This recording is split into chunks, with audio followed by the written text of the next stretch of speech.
Hi everyone, welcome to An Hour with LawSikho. This is Ramanuj Mukherjee from iPleaders and LawSikho.com, and we have Sonam Taneja with me, who's working as a lawyer and advocate, working in a very interesting area of law, which is food policy and advocacy. Right? Food is a very important thing in all our lives. I, being a foodie, I know how important it is.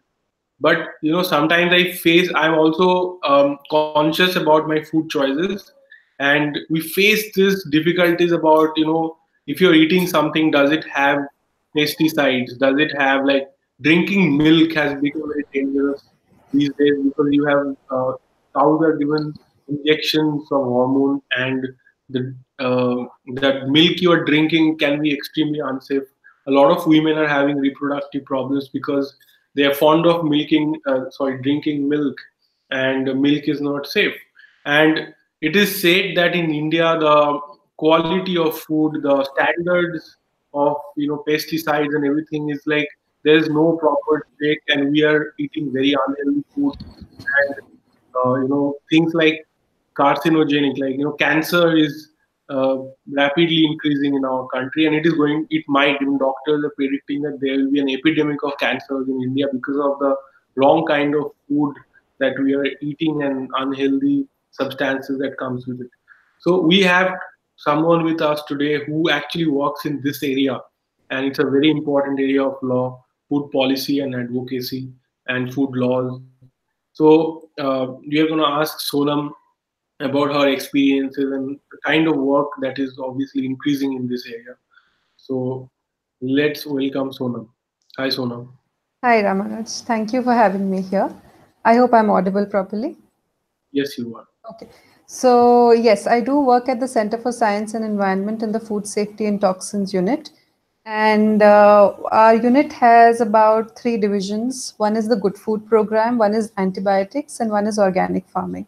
So, other than antibiotics, I have worked both in organic farming as well as good food. So, what we largely call good food is a lot about labeling regulations, junk food, and school children having access to junk food. So, things like that. So, historically, many of you may know that this organization has been known for exposing that our bottled water and soft drinks contain residues of pesticides. Right.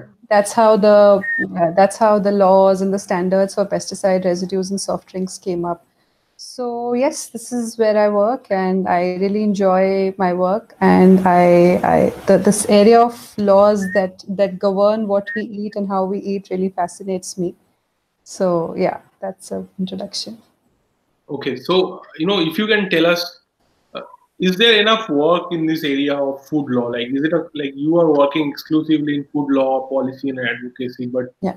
is it like a viable career for lawyers to actually pursue? Because it makes sense if, like, in a country like India, where we are producing enormous amount of food, exporting food, and food safety would be a huge concern in India. It is actually a huge concern because of unorganized nature of farming to food processing and marketing. Everything is unorganized, and So there is, sure. so my question is that, what are there a lot of lawyers working in this area, or is this like a developing field, or what is it? So it's a developing field. The act came in 2006, and I think many of its regulations were notified as late as 2011. And we still don't have laws. We just still don't have regulations with respect to many kinds of food, for example, genetically modified food.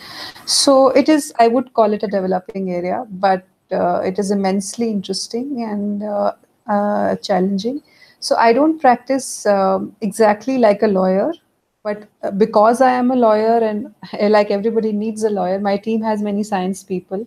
So I was taken on board with because of this special thing that I was a lawyer, and they had to look at laws and policies very often. So so it is not. It is still a developing field, and though I do hear of law firms that are practicing this, but what I do is not strictly advisory. Uh, our role is to analyze government's policies relating with food safety, policies and laws, and give recommendations. So this is what usually a think tank does, right? Exactly, this is a think tank. So this is like a food law related, like you are basically coming up with reports and suggestions and guidances, guidelines to the government, which they can Exactly. implement. Exactly. So this think tank where I work is an environment think tank. There is a team for Mm. air, water, renewable energy. Similarly, there's a team for food safety, and yeah. So we do a lot of reports, writing, analysis of foreign laws and regulations, compare with Indian laws, and recommend how to improve. Recommend to the government how to improve Indian laws.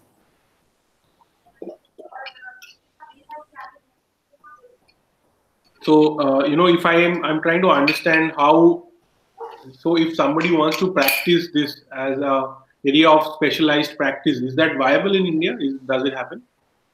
Well, it's still coming up, and there are a few law firms which have this practice. Although I'm told that this kind of practice is usually run by in-house counsels, regulatory guys in each food company. But seeing how news about food and how lawsuits about food and the legal side of food laws is becoming more and more common to read in newspapers about, I do see this is an upcoming field. Okay. So, what are the what are the lawyers who are having practice in this area, and what do they exactly do? Like one thing I know that very common is that FSSAI registration is a Yeah, common work that everybody needs.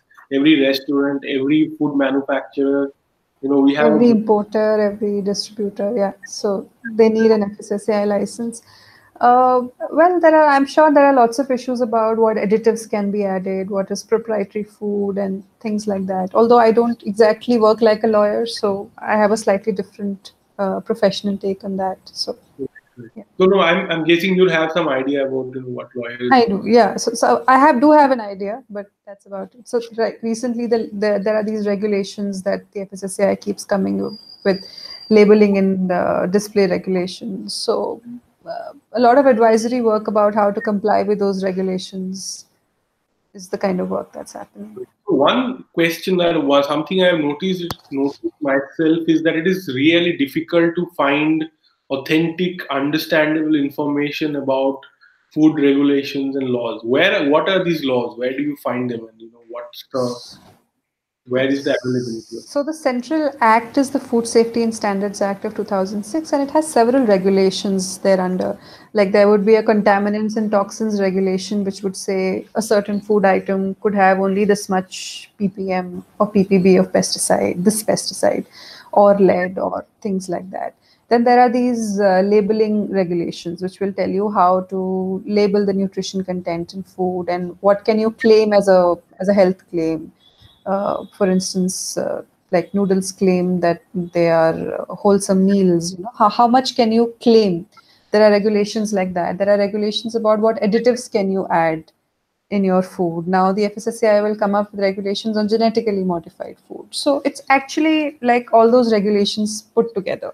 Yeah, that's the Right. core of it. Is there a website or somewhere where you can find all the resources related? The FSSAI website should do. Yeah. Right. Okay. So FSAI they have a very good organized information about this, or is it missing? Like, Well, I think it's okay organized. okay, organized. Yeah. So basically, if there is a businessman who's trying to start a restaurant or a food manufacturing or processing unit, they can go and understand all these things. Is that something? So see, I haven't looked at it from that perspective because, like I said, we have these campaigns, well-defined campaigns, Right. organic farming and good food relating to labeling, display, and genetically modified food was a part of it. So we, more than procedural things, we work on these core issues, Right. like these. No, So I'm asking. See, you are the only food law person that I know.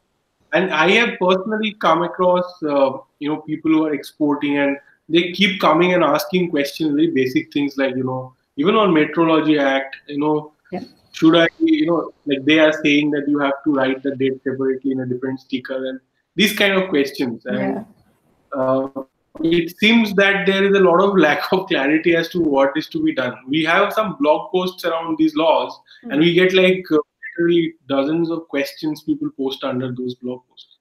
So it feels like as if there is not enough information available, which is why I'm trying to understand Yeah, I mean, what are if the you go in the intricacies for specific, yeah, it could be true. Yeah, no, and it is something that literally from farmers to like small producers, they all need to understand absolutely, because the access to law is not complete unless the information is available to start with as to what to do. absolutely. Yeah. Okay, so in your experience, what are the biggest challenges we are facing in term? I'm sure you are privy to some appalling information and stories that how is the food safety and standards working in India? So see, Are I think access to safe food. I'm sorry, yeah. Sorry, I meant that in global standards, are we at a good place or are we in a difficult place? As we keep hearing in the press. So we are trying to be in a good place, not in a great position right now. Developed countries are much ahead of us in terms of regulations and clarity in them. Yeah, so that's it. And I feel access to safe food in general is a challenge with pesticide residues being found in food and organic food laws being very complicated, organic food being very expensive, organic farming not being the norm, and it's still being a very niche thing. So it is a result of our legal system, our laws being the way they are. So, So, what is the mechanism that protects us from, let's say, very toxic and bad food? so, well, looking at the labels is very, very crucial. Uh, as far as access to good food is concerned, going through what the label says about the nutrient content of the food and not being fooled by claims of health claims and nutrition claims made by many packaged food items is something that a consumer should keep an eye on. Okay, but problem is that most of the food is not. So there are two questions I have. So most of the food is not being packaged. So we are Hmm. eating everyday fruits and vegetables and grains and everything, which is we buy from the store. They give us in a packet and say that okay, this is it, right? So it's not really Fair packaged. point. Yeah. If I'm buying pulses or I'm buying some rice, it usually is. Sometimes it is packaged, but a lot of times it is not. And packaged stuff is usually more expensive also. Yeah. So most of the people are consuming food which is not packaged, and you buy it from a local this thing. Now, what is the guarantee that this food is safe, or does government have a program, a system to check the food that is being sold or the beverages that are being sold? There is some check, and what is the law? Is like what is the legal mechanism with respect to this? To say definitely with respect to packaged food, there is a much higher level of control. I'm not saying that it's successful, but there is a much higher level of control. But even for unpackaged food, there are standards as to how much of a certain thing a food could contain, how much of it not. But I think largely, as far as vegetables and fruits are concerned, there are these guidelines that, even if there are pesticide residues, continuously washing them a few times and in a certain way can eliminate those residues. Cooking them properly can eliminate those residues. So, on the well, see, we are still very close to our traditional ways of eating. So we are, like you said, we are still very Indians are still very close to unpackaged food. So just I think common sense and traditional ideas of having safe food is what is, Fine. I was trying to yeah. understand if the government has a mechanism in place to actually check this. Do they have like food inspectors or something? Like who ensures that at some level or is it that there's free for all? There is no check with respect to the. Of course, there are mechanisms. There are food inspectors, but we don't go a lot into the procedural. My work doesn't involve going a lot into the procedural aspects like these. So we work on very core issues and do policy advocacy on them. Okay, so what are the major policy advocacies happening today with respect to food in India? So one is organic farming. So for organic food, certification was not compulsory for it to be sold in India. right? It was compulsory for it to be exported out of India. So recently, the FSSAI came up with a rule that certification should be made compulsory, even for food that is sold domestically. Now, there are two kinds of certification. There is a third-party certification and there is a participatory guarantee system. The latter being very economical, but maybe not as trustworthy, and the former being a bit expensive. So there was a lot of debate about whether this should be done and whether this will impact the organic farming movement. It will add cost to farmers. Organic farming is anyway not going forward. So that is one major issue that I worked in. In fact, my first big work assignment was to go to Sikkim, which is the only fully organic state in the country, and to analyze how it became fully organic and how successful it has been. And so that was extremely challenging but extremely fulfilling for me. So that is one. We could delve into details of this later. And the other is contaminants, like presence of pesticide residues in food is also a major issue that we work on. So there are pesticides which are approved by the Ministry of Agriculture, and then they are approved for certain crops. So, and then the FSSAI after that makes standards as to how much a pesticide could be present, how much quantity of a pesticide could be present in a certain crop. So we've done a lot of work in that area because we find major loopholes in the sense what has not been approved by the Ministry of Agriculture. Sometimes there are residue limits set by FSSAI for that pesticide for that particular crop, and or vice versa. So several of those issues in different departments of the government coordinating together. And another area of work that we have done intensively on is genetically modified food, a lab study on which was released recently last month. Okay. So with organic food, if I want to produce organic food, one, we understand third party certification is easy to understand. You said participation parity is the other way. So how does that work? So the second one is participatory guarantee system, which is a system set up by the Ministry of Agriculture. Now, what that happens is that's a group certification, minimum 5 farmers and maximum, I don't remember. So a certain group of farmers who have farms, say nearby or preferably next to each other, form a group, and they sort of vouch for each other. That even if one farmer used a chemical which was not allowed, all of them would lose their certification. So this is not this is not based on a lot of inspections, and there are inspections, there is testing, but this is not very intensively reliant on inspections, etc. So it saves the government costs, whereas it's about a 300 crore project that the government has started.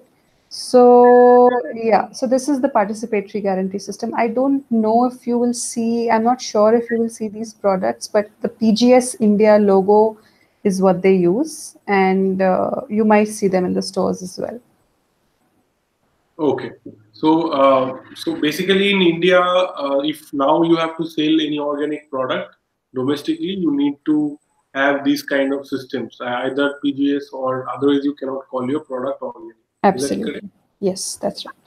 So how are these standards decided that what is organic and what is not? So organic certification is largely process-based in the sense that you don't test each fruit or vegetable and say it has no pesticides or it has very, very less pesticides. You certify the process. So a farmer has to maintain a farm diary. A farmer has to abstain from using any kind of chemical, pesticide or fertilizer. And only over a period of 3 years, after a period of 3 years, a farmer is certified as organic. So this whole process is, you can say, observed or continuously monitored by a relevant agency, and that's how a farmer gets certification for organic. Okay. And so before that, people could anyway sell anything they wanted to as organic. Absolutely. I mean, I have seen that in some stores you would get third-party certified products as organic, which was not mandatory, but which was the requirement for export. But you would get them in the domestic market. But as per law, a farmer's market could be set up, calling itself organic, and yeah, basically you could sell food without having the organic certification. So if now the problem is that even if I am following all the organic process, if I don't have certification, I cannot call my product. Yes, that's true. Or unfair. Am I audible? Yes, but I think for a very short while I lost you. Yeah, I was asking that, if somebody is actually, following all the organic processes, which many Mm. farmers presumably have followed in India for a long time, Mm. everything is organic, right, at point of time. So if they are already like in Sikkim, for example, maybe they are not certified, but they have been following this process. Now ask them to get a certificate. If they don't get a certificate, basically they cannot sell organic their products, right, and Yeah. cannot. So there is an exception there. Sale of food by a producer directly to the consumer is exempt from this. So if you were a farmer who was growing organic food and if you were selling to X who's a consumer, if you were selling directly, you would be exempt from this requirement. Okay. Yeah, and in Sikkim, every farmer is certified. That's how the government approached it. Okay. So if you can tell us a little about genetically modified food, like what is the threat that we are facing? Like why is it such a uh, controversial issue? So see, it's controversial, but to be fair, there are studies on both sides. Some say it's absolutely safe. Some say it's not safe. Some say we don't know. But there is even the scientific community is divided on the safety of genetically modified food. And as per the precautionary principle, because the scientific community is divided, even the EU decides to take a very, very safe stand on genetically modified food, which is opposite of what the US does. The US says that it is not known to be unsafe, so let's grow as much GM food as we want. So yeah, but in India, GM food has not been permitted without the permission of this body called the GEAC, which falls under the Ministry of Environment.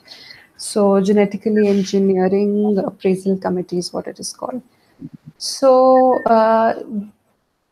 recently, we did a study where our lab tested about 65 products available in India, some of which were imported, about half were imported and half were domestically produced. And we checked whether they were GM, and we found that about 21 of them tested positive for GM. So, the aim of the study was to highlight the illegality that was happening. We can't take sides when the scientific community is divided, but the bottom line is that a consumer deserves to know and then probably take a call. If there should be a labeling saying that the food is genetically modified, and perhaps the consumer could take his or her own call. So coming back to the study, we tested these products and we found 32% of them were GM positive. Many of them were imported products. So a lot of cereals that were coming from the US, which contain corn, soy, because largely it's the corn, soy, canola, and cotton, which are the four crops which are genetically modified pretty much across the world, the largest grown ones. And amongst the Indian products, we found that cottonseed oil sold in India tested GM positive. And that's simply because in India, the only GM crop that is allowed is BT cotton. So the oil extracted from that, which is largely consumed logically in the states where a lot of cotton grows, Maharashtra, Gujarat, and Andhra Pradesh, we found that many of the packaged oil was also genetically modified. So the aim of the study was, I mean, I could go further into the regulatory vacuum that there is, the constant tussle between the Ministry of Environment and the Health Ministry, FSSAI. But keeping that aside, the objective was to highlight, and by the way, none of these products had a permission from the body GEAC or FSSAI. to be present in the market. So that's what it wanted to highlight. Yeah. So basically, this GM food is being sold in the Indian market illegally, and it's quite rampant. It is, I wouldn't use the word rampant, but it's easily available, especially in bigger cities and in superstores where imported food is easily available. Okay, so what are the other major food policy-related issues in India at the moment? So, one major issue is about labeling of food, labeling and advertisements of food. Uh, Part of which is also again related to genetically modified food, because the FSSAI came up with a draft regulation a few months back, which introduced many new concepts in labeling and including labeling of genetically modified food. It said that if a food product has more than 5% genetically modified ingredients, it needs to be labeled. But internationally, many countries have a lower threshold. So we pushed for the idea that India should have a lower threshold than 5%. 5% is too high for a country which doesn't grow any GM crop. So that was one part of it. Labeling is a major issue. So uh, uh, India is trying to bring something called traffic light labeling, front of pack traffic light labeling. Now you would see that the nutrient content is at the back of the pack. So in this front of pack, they have a system where based on the fat, salt, sugar, and trans fat content, uh, there would be thresholds for each of these. And if, say, the fat is higher than the threshold, then there will be a red dot under fat, meaning the fat is, in terms of fat, this is a red category product. So this is to alarm the consumers. It is front of pack labeling, and that is a major thing that we worked on recently. Okay, but these are like highly controversial areas because whether fat is necessarily bad for health is questionable. Like this is Well, something. absolutely, I agree with you, but excess fat is something that should be avoided, is the idea behind it. Because in the obesity epidemic, large scale obesity that is happening, the ingredients of concern are sugar, salt, and fat. So the idea is to make sure that consumer knows that one serving of a certain product is likely to be high in fat. Okay. So, what are the these are the obviously the policy issues that India is facing. But where do you see the opportunity for lawyers to work in the food safety and food, food laws and policy? So, in policy, I think I've seen a few lawyers in my organization, in the AIR team and others. As far as food law is concerned, FSSAI related consultancy and appearing before commissioners and other authority. I think there is scope. It is a developing field, and I'm hearing about some lawyers who've taken it up. So yeah, it is an emerging field.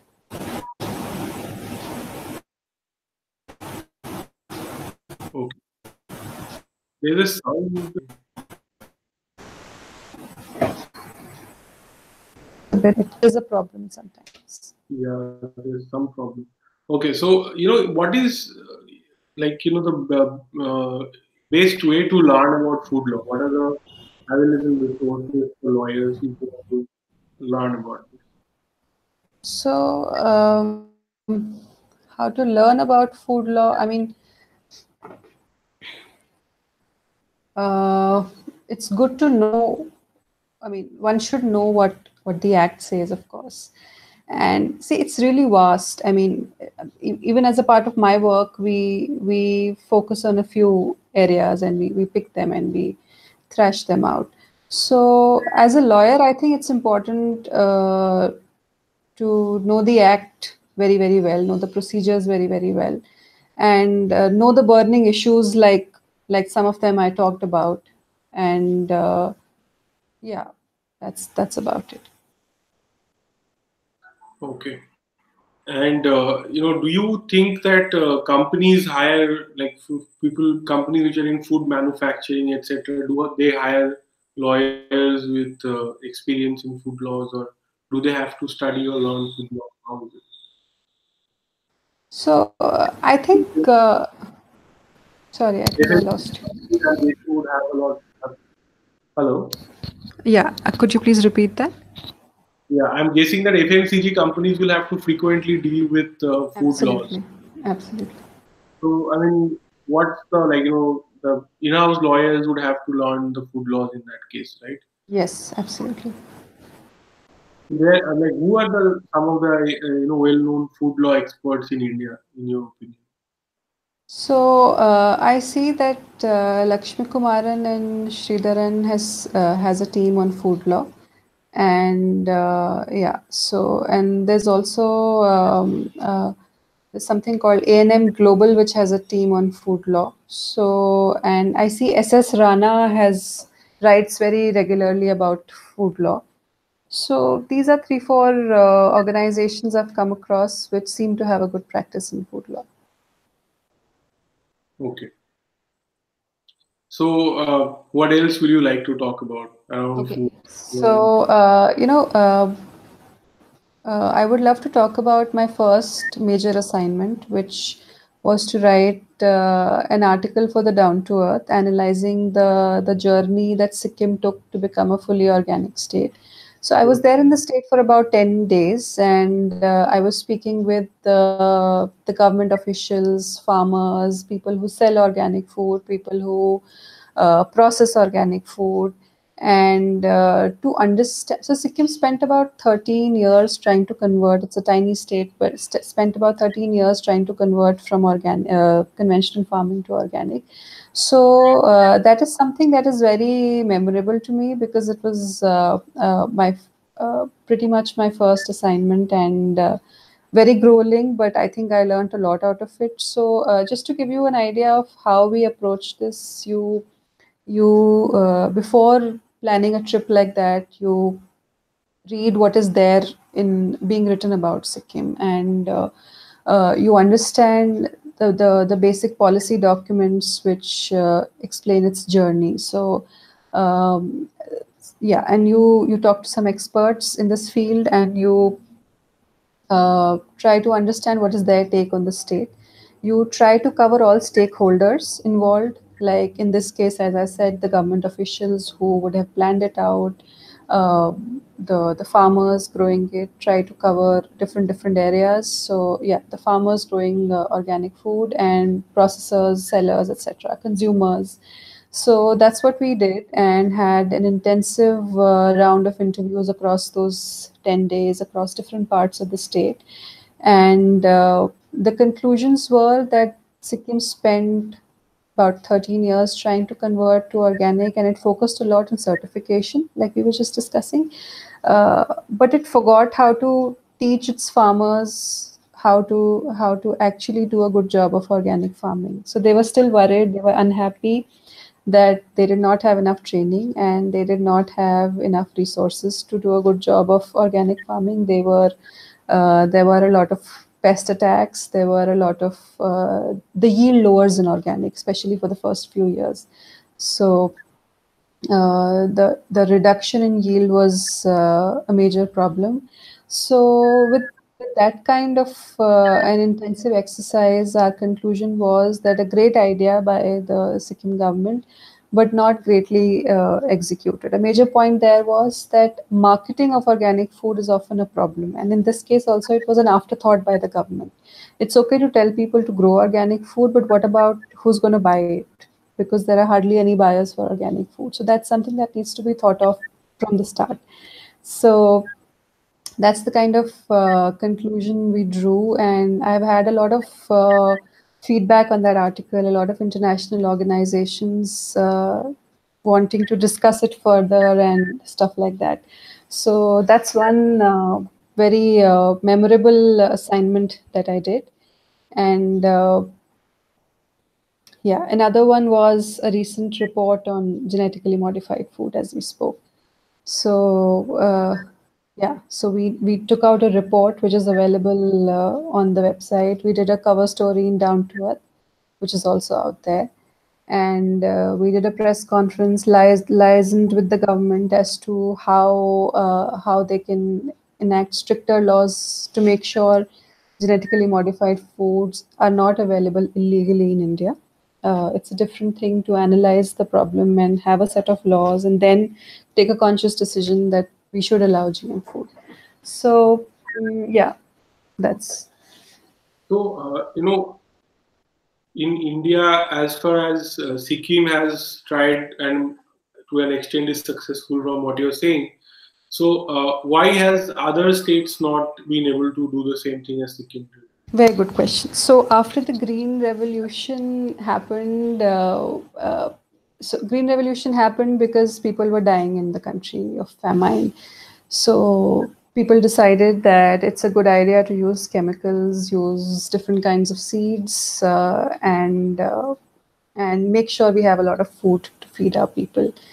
And I think somewhere we lost the way. We used too many chemicals. We started using a lot of fertilizers and pesticides. And Punjab and Haryana are two states which are known for this, using excessive chemicals. So and now the thing is that even our agriculture departments have a very chemical mindset. Add this much of this and this will happen. So it's now that's the default. Now that it has become the default, it is very, very difficult to change that mindset. So, and that is what is happening. So we are so used to pesticides that and fertilizers that it's very difficult to, for most people, it's very difficult to imagine agriculture without it. Is there a large enough market for organic products? Because if there is market and people are getting a higher price because organic products are significantly more costlier. They are about 20 to 50% more expensive. The market is growing, and as and when, see, it's a question of economy of scales. More farmers do organic farming, there will be more product, and probably the prices will go down. I'm told southern part of India has much more awareness about organic food, particularly Bangalore is the impression I have. And a lot of people want to consciously buy organic food there. But my sense is the market is growing. There is more awareness about contaminants in our food. There is more awareness about pesticides in our food. So, yeah, the market is growing. Okay. And as far as your experience goes, like, do you think there are like how many like I guess there's a lot of need for activism in the area of food safety. So who are the important players in this, and how is this going? So, okay.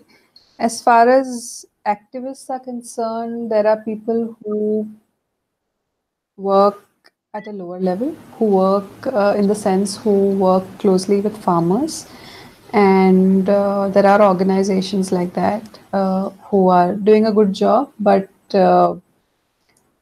our organization is internationally renowned, and there are, I think, very few like that who work on core issues in food safety and are internationally recognized. We work very closely with the government, but on the other hand, there are NGOs which work with farmers at the grassroots. So there are organizations like ASHA, uh, Alliance for Sustainable and Holistic Agriculture. There is Pesticide Action Network, India chapter, and down south there are a few organizations. So that's it. But on the talking about more organizations like ours, I probably don't know of any working on similar issues as we do.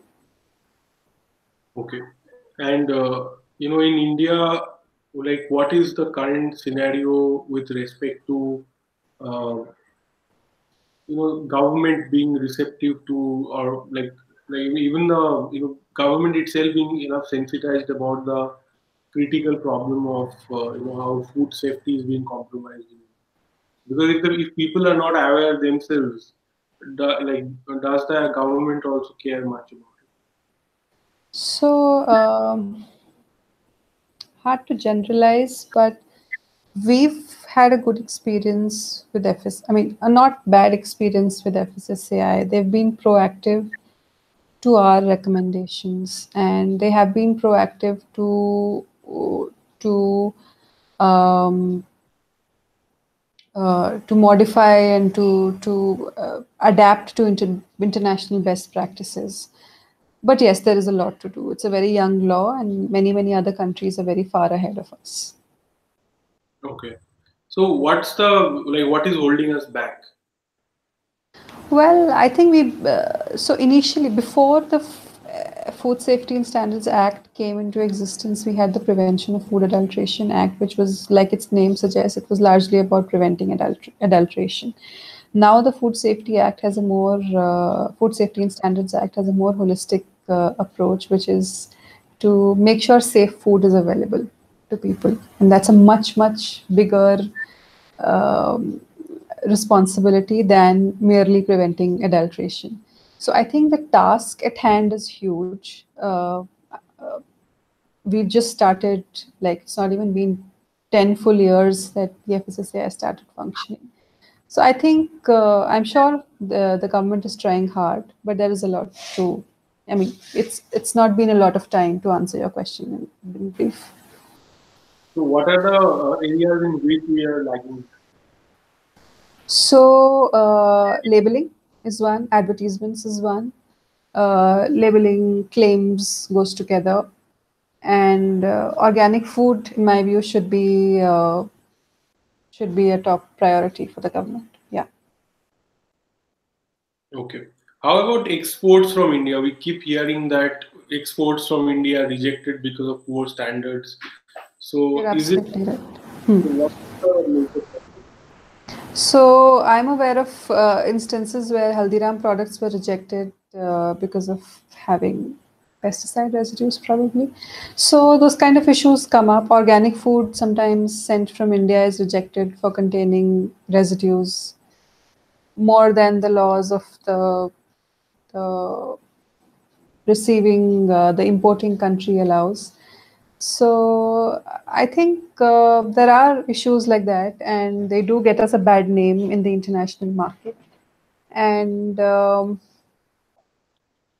yeah, I think the concept of traceability, particularly with But respect. I do think no, the cost of exporting is huge in terms, going through the entire process of export. If you have to bring it back, it's a huge cost. And I'm just trying to understand, normally if an exporter would be very serious about such a thing, right? They would not want to bring a shipment back. It's just a True. huge amount of work. Why does these things happen? I'm sure they have some sort of testing before loading it to the ship. So would you know like what's the issue here? Like why do this kind of mismatch happen? I think testing, they must be doing it in batches. It's not possible to make sure every package that is going out is tested. So we are a large country, and lots of laws and norms are flouted. So yeah, I think and we cannot test everything. We are resource constrained. It's hard to. Sometimes there are not enough labs which can test for what requires to be tested. So those kind of issues. So this Maggie case was really famous, and I think a lot of us started thinking about what we are eating after Yeah. we heard Maggie is so harmful, and it was taken off the shelves across India. So what was that really about? Like what was the issue there? So Maggie was tested and found to contain more lead than it should. I think about uh, 10 times or so, and more than that. And it said that it said that MSG has not been added, monosodium glutamate, and it was found that it had monosodium glutamate. So that was in essence the issue in Maggie. Okay, but I'm guessing like why did they have to pull out the entire Maggie from the whole country? Like I'm sure they had like this might be a problem in some few packets, or do you think it was an issue with the entire manufacturer? Well, I'm not sure what all they recalled, but perhaps those batches that were tested were recalled. I'm not entirely sure about that. Okay. What is your experience of working as a lawyer in a think tank? Like you have worked in law firms before, Hmm. so compared to that, what's the difference? So it's a very different world. It functions very, very different from law firms. There is a different set of skills that you need to look at a problem when you're working at a think tank. Perhaps as lawyers, we are still restricted to the law. Here, you have to think about how what international agencies are saying in terms of safety of the food, what the law says, what is the consumer perception, what other activists are saying, and there is a lot of. I mean, it's a much wider approach to a problem, in my view, which was very challenging for me initially. But then I learned on the job, and there are some. I mean, there is interaction with the press, and it's really different. That you're making press releases someday when a development happens. So and things probably in many times have to be done at a much quicker pace. Than what I experienced earlier. And working at a think tank like ours, you are mostly leading the policy initiatives. So you have to really think out of the box. And understanding the law and recommending is one thing, but recommending how the law should be is another level of understanding that one needs. So that's a major difference that I saw. Okay, so would you recommend lawyers to work with think tanks? What are the challenges and what are the actually the rewards in your Okay, opinion? so one major challenge I faced was that sometimes you need to. I mean, it's a little difficult switching from being a lawyer to being a policy person.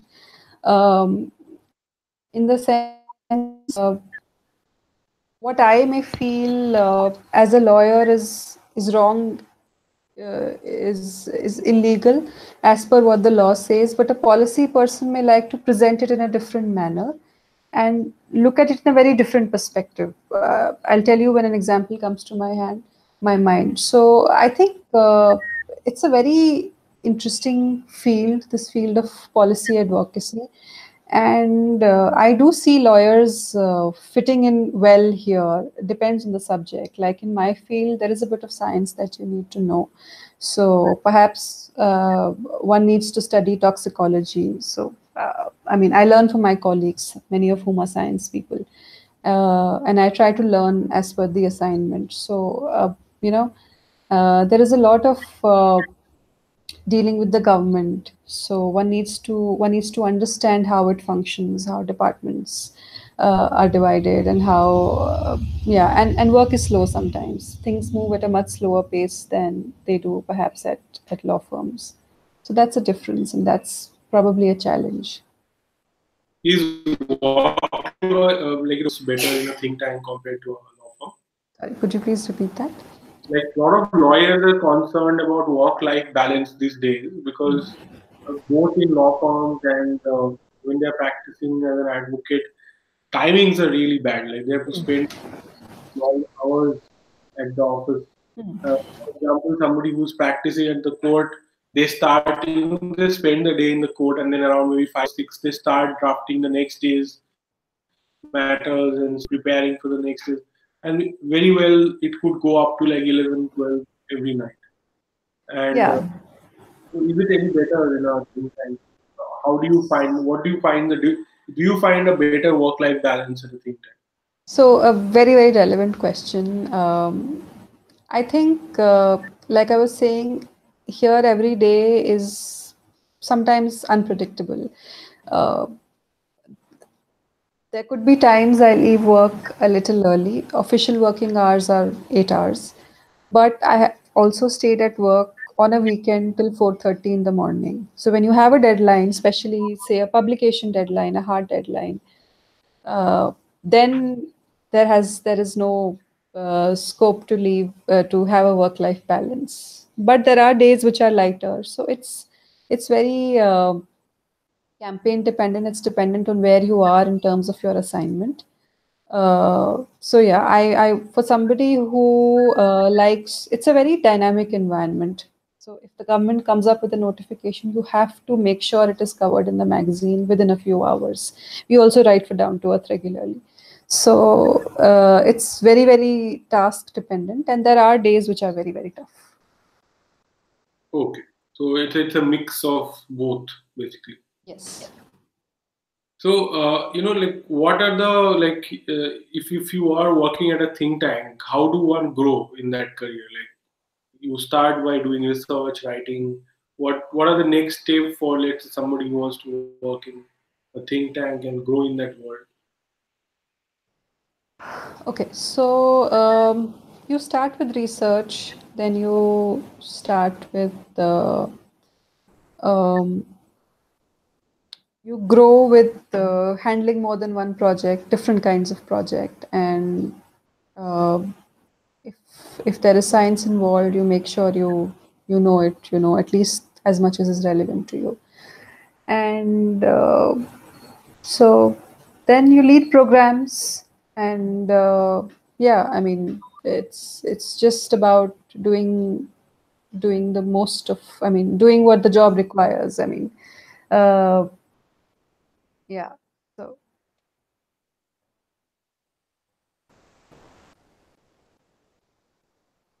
All right. So that was a round that we have. So before we wrap this up, it's almost an hour now.